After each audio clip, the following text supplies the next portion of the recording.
Observação prévia. O conteúdo que segue supõe que você tenha conhecimento sobre as aparições de Nossa Senhora de Fátima e sobre os segredos contados por Maria a Irmã Lúcia. Se você conhece nada ou pouco sobre este assunto, tirará pouco proveito e será melhor que volte aqui somente depois de estudar sobre o tema. Em 25 de março de 2022, o Papa Francisco realizou, em união com os demais bispos católicos do mundo inteiro, a consagração da Rússia ao Imaculado Coração de Maria. A cerimônia ocorreu na Basílica de São Pedro e foi, sem dúvida, um dos acontecimentos mais relevantes da história do catolicismo recente, gerando intensos debates dentro da Igreja e até fora dela, com veículos de informação secular fazendo a cobertura do evento.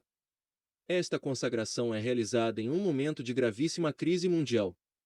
Como é sabido, em 24 de fevereiro de 2022, a Rússia invadiu a Ucrânia, dando origem ao maior conflito armado na Europa desde a Segunda Guerra Mundial, um conflito que colocou a Rússia não apenas em guerra com aquele país do leste europeu, mas deteriorou a sua relação com quase todos os países da Europa e também com os Estados Unidos, a ponto de muito se ter falado, ao longo do último mês, até mesmo em risco real da ocorrência de uma nova guerra de consequências globais.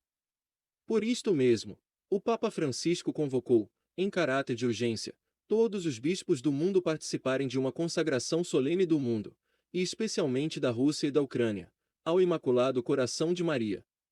Mas o que exatamente podemos esperar desta consagração realizada pelo Papa Francisco? Há muito se tem dito a este respeito, inclusive não faltaram aqueles que disseram que a consagração de nada adiantou, porque Nossa Senhora teria pedido a consagração da Rússia, e não a consagração da Rússia e da Ucrânia, ou porque os bispos não estiveram presentes fisicamente, ou porque não deram suficiente importância ao pedido do Papa, entre outros argumentos. Mas o que é preciso deixar claro desde o início é que, independente de esta ter sido, ou não, a consagração pedida por Nossa Senhora, nenhum ato de consagração realizado pelo Papa pode ser infrutífero. Ainda que se afirme que a consagração do Papa Francisco, ou as consagrações realizadas por seus antecessores, não foram exatamente do jeito que Nossa Senhora pediu, é inegável que, olhando para a história, o céu nunca deixou de responder positivamente a estas consagrações.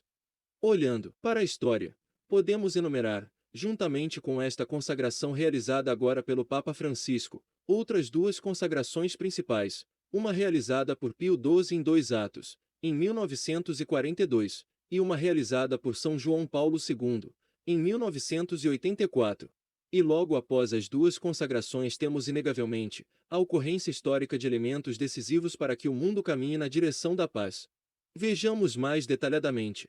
Pio XII realizou a consagração, não da Rússia expressamente, mas do mundo, ao Imaculado Coração de Maria, em 31 de outubro de 1942 e renovou-a em 8 de dezembro do mesmo ano. E quando analisamos os meses entre estas consagrações e os meses que se seguiram após, vemos que aquele foi exatamente o período em que a guerra virou a favor dos aliados, ou seja, dos países que estavam combatendo a Alemanha nazista e seus parceiros no conflito. Da mesma forma, em 25 de março de 1984, São João Paulo II realizou outra consagração do mundo inteiro ao coração de Maria. Para muitos, esta foi uma consagração válida, e para muitos, não foi. Porém, o fato é que, em 13 de maio, menos de 2 meses depois da consagração realizada por São João Paulo II, e no mesmo dia em que a Igreja comemora as aparições de Nossa Senhora de Fátima, ocorreu um grave acidente em uma base naval da União Soviética que, na prática, impediu o que poderia ter sido o início da Terceira Guerra Mundial. Este evento é conhecido como o Desastre de Severomorsk, porque ocorreu na base naval de Severomorsk, local onde ficavam sediados muitos navios da União Soviética, e onde eram armazenados muitas das munições desses mesmos navios. No dia 13 de maio, um incêndio começou no depósito de munições da base e se estendeu até o dia 17 daquele mesmo mês, gerando diversas explosões de grande parte. Ao longo dos 5 dias de incêndios e explosões, entre 200 e 300 pessoas morreram tentando controlar as chamas, e cerca de 2/3 das munições navais que estavam armazenadas na base foram destruídas, gerando a perda de grande parte da capacidade ofensiva da Marinha Soviética naquele momento. Portanto, analisando a história das consagrações realizadas por Pio XII e por São João Paulo II, é inegável que, coincidentemente ou não, Estes atos sempre foram acompanhados de relevantes acontecimentos que contribuíram para o fim ou para a não ocorrência de guerras mundiais, de modo que, a se manter este padrão, podemos esperar, sim, para os próximos meses, que ocorrerá um ou mais eventos decisivos para a obtenção da paz.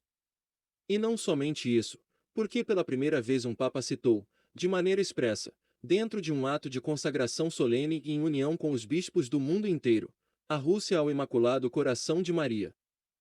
Mesmo que alguém possa ainda realizar alguma crítica, inegavelmente foi a consagração que pelo menos chegou mais perto de cumprir integralmente o que foi pedido por Nossa Senhora.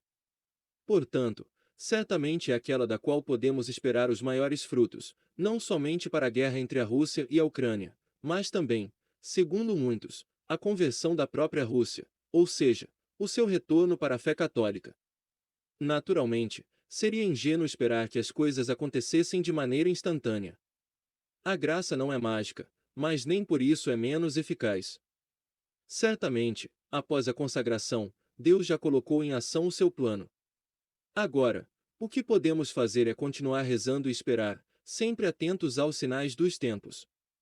Louvado seja o coração de Jesus, para sempre no coração de Maria.